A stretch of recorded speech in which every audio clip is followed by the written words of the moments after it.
Assalamualaikum warahmatullahi wabarakatuh. Assalamualaikum warahmatullahi wabarakatuh.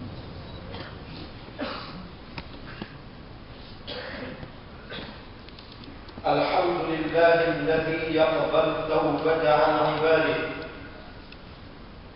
wa ya'fu 'an sayyi'ati wa ya'lamu ma taf'alun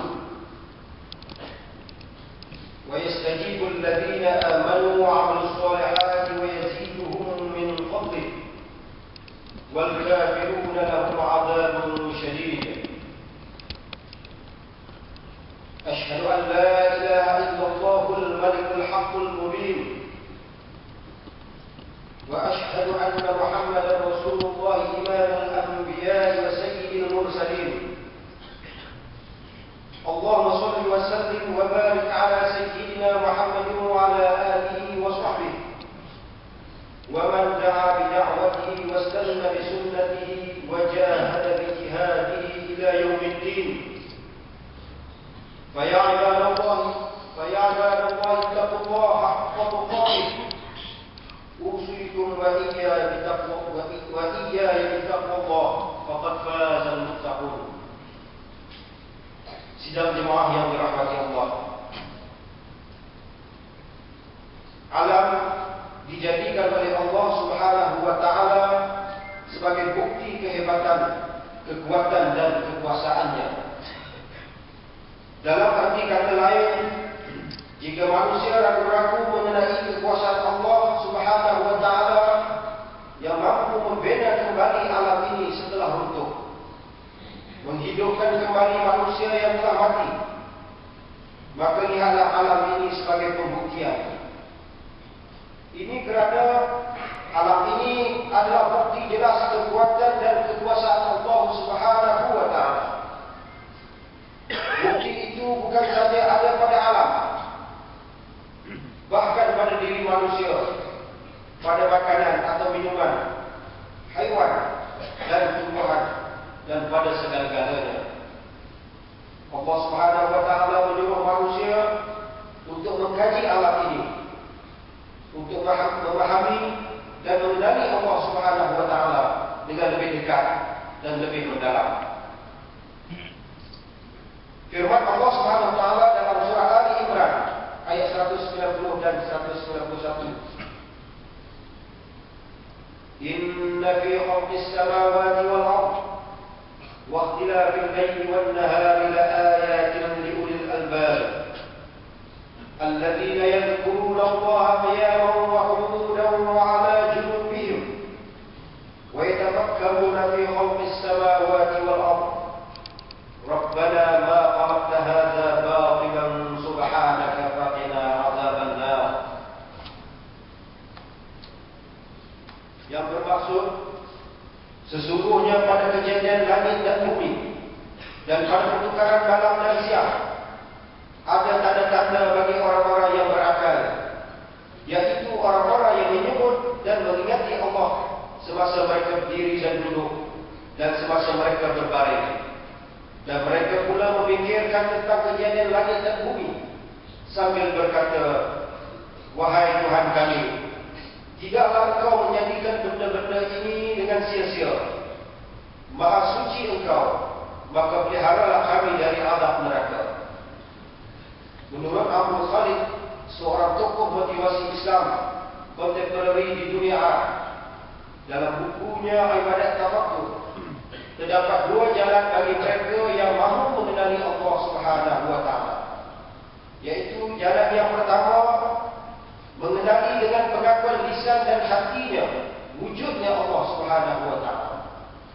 Jalan ini dikursi oleh ramai manusia, sama ada fasik atau mukmin.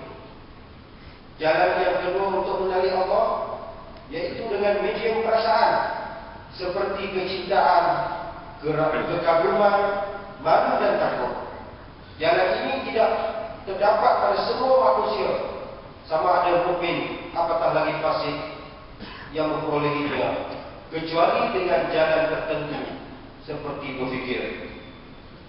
Para ulama juga menyatakan bagaimana kita mengenali Allah SWT melalui dua kitab, yaitu yang pertama melalui kitab Allah yang dibaca,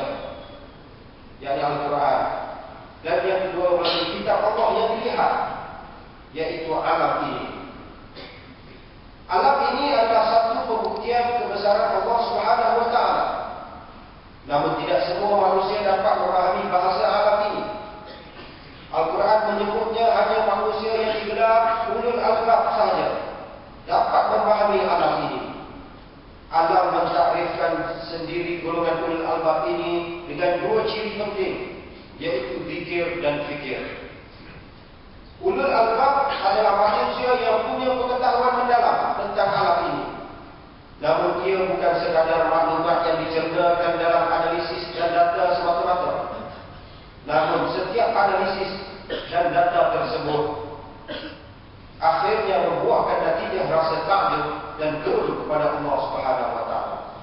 Maka timbullah rasa keinsafan dan hilanglah rasa keangkuhan setiap kali mereka melihat kebesaran Allah dalam alam ini. Sidang jemaah sekalian, pada hari ini, yaitu 9 Mac 2016 Masihi, bersamaan 29 Jamadil Awal 1437 Hijrah, kita berkumpul untuk melakukan solat sunat gerhana matahari yang sedang berlaku pada pagi ini.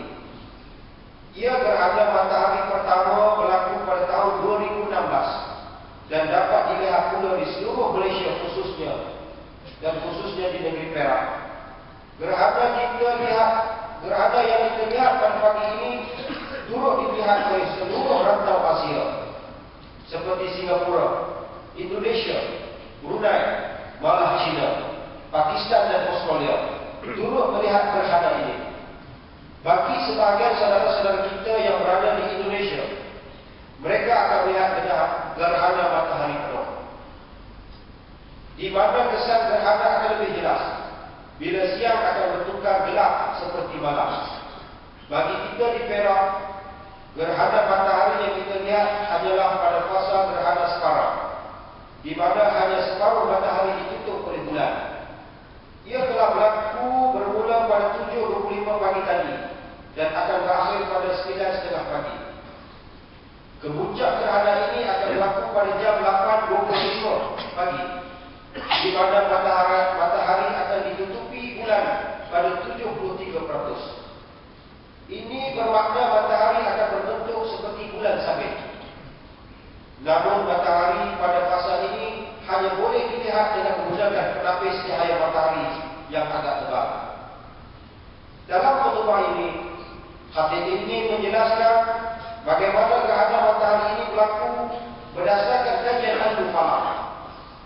Gerhana matahari berlaku bila bulan berada di antara matahari dan bumi. Keadaan ini hanya akan berlaku di penghujung bulan Qamariyah seperti yang digunakan pada takwil Hijrah. Ini bermakna setelah gerhana matahari berlaku, bulan dalam bentuk hilal akan kembali kelihatan pada waktu maghrib di sebelah ufuk barat. Ini dibuktikan dengan tarikh Hijrah pada hari ini, yaitu 29 Jamadil Awal, dan keesokan hari pula ialah 1 Jamadil Akhir. Ini membuktikan ketepatan takwim Qamariyah yang digunakan oleh umat Islam, di mana ia selari dengan perjalanan alam yang sebenar. Namun, mengapa gerhana tidak berlaku pada setiap tahun? Hal ini berlaku kerana matahari dan bulan mempunyai orbitnya yang tersendiri. Laluan matahari ini disebut sebagai ekliptik, manakala laluan bulan disebut sebagai satah bulan. Laluan matahari mempunyai sudut menyerong 23.5 darjah dari garisan khatulistiwa, manakala satah bulan mempunyai perbezaan 5 darjah dari ekliptik. Kedua-duanya akan bergerak atas orbitnya.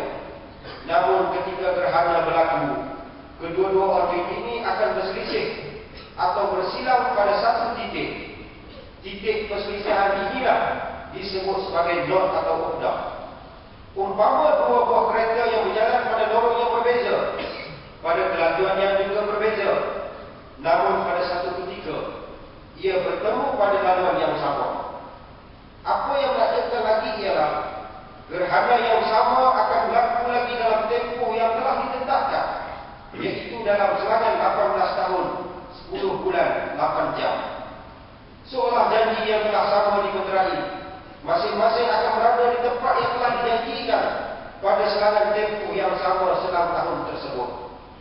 Hal ini tidak mungkin berlaku kecuali atas kebijaksanaan Allah Subhanahu wa taala yang menciptakan alam ini.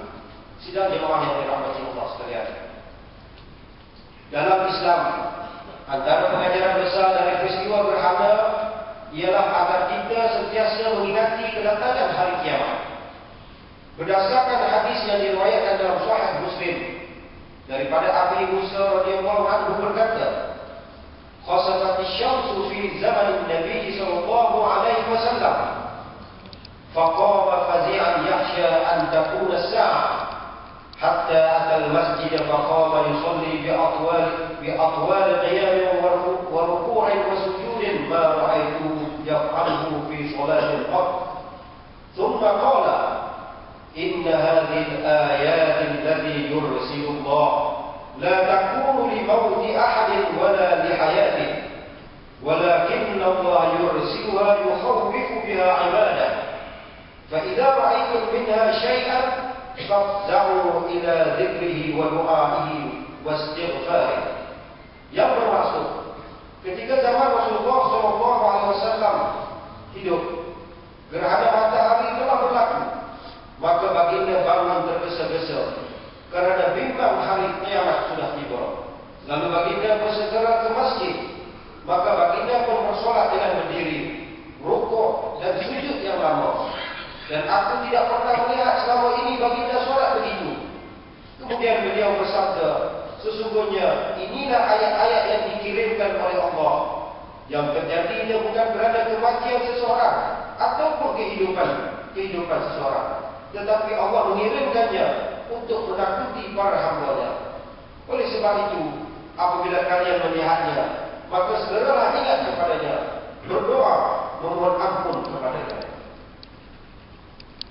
Oleh kerana itulah, terdapat sebahagian ulama seperti Imam Al-Karmini dan Al-Sindi berpandangan, gerhana merupakan sebahagian dari tanda-tanda dekatnya kiamat.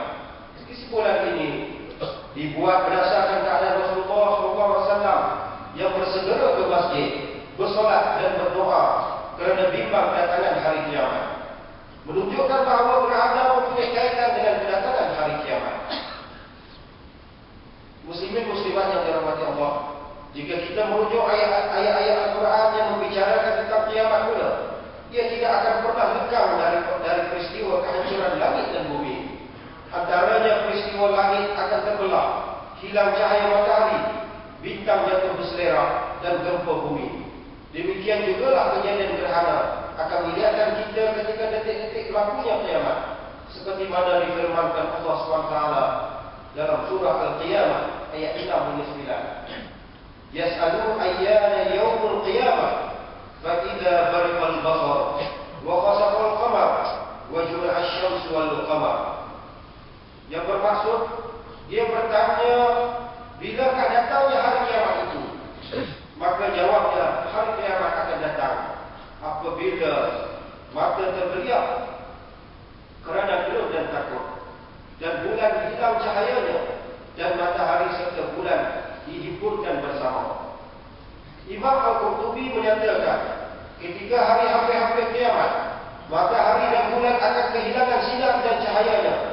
Ini disebabkan perhimpunan antara matahari dan bulan telah dihimpun ketika mana langit seluruhnya akan digulung. Imam Al-Alusi pula menggambarkan suasana ketika berlakunya kiamat, matahari dan bulan akan dihimpunkan. Namun perhimpunan ini bukanlah dengan pengertian gerhana seperti yang difahami oleh ahli falak. Ini gerhana berlaku bila cahaya matahari dihalang oleh bumi atau bulan. Namun hilangnya cahaya ini dalam arti kata yang sebenar, di mana bulan kehilangan cahayanya kerana dihimpunkan bersama matahari seperti dalam fasa bulan gelap. Namun Imam Al-Alusi tidak menolak kemungkinan gerhana dalam pengertian ahli falak mungkin akan berlaku. Ia mungkin berlaku pada pertengahan bulan Hijrah, di mana berlakunya gerhana bulan, atau di akhir bulan Hijrah, di mana berlakunya gerhana matahari, kerana tiada dalil yang menyatakan tarikh berlaku keadaan ini. Ringkasnya, ayat 8 surah Al-Qiyamah menggambarkan keadaan gerhana dengan arti hilangnya cahaya, bukanlah dengan maksud gerhana. Persoalannya, mengapa bulan hilang cahayanya? Ia dijawab oleh ayat 9 surah Al-Qiyamah, iaitu kerana matahari dan bulan telah dihimpunkan. Namun perhimpunan ini bukanlah dalam arti kata bumi berada di antara matahari dan bulan, seperti situasi gerhana bulan, namun bulan dan matahari telah disatukan.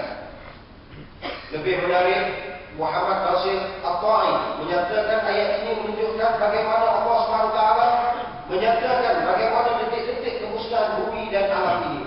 Perhimpunan ini bukan bermaksud gerhana, namun perhimpunan dalam arti kata bulan dan matahari akan disatukan.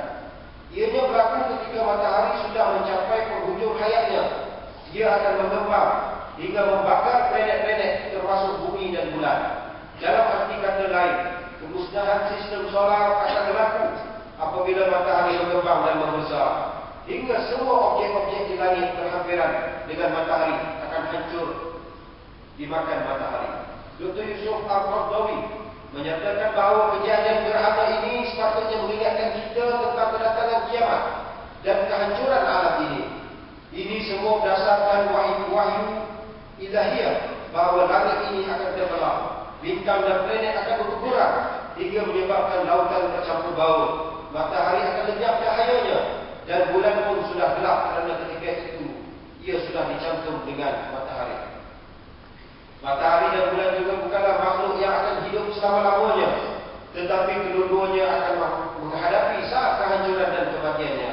Manusia yang beriman ketika melihat gerhana, hatinya akan segera membayangkan detik kedahsyatan kiamat yang pasti akan berlaku satu hari nanti.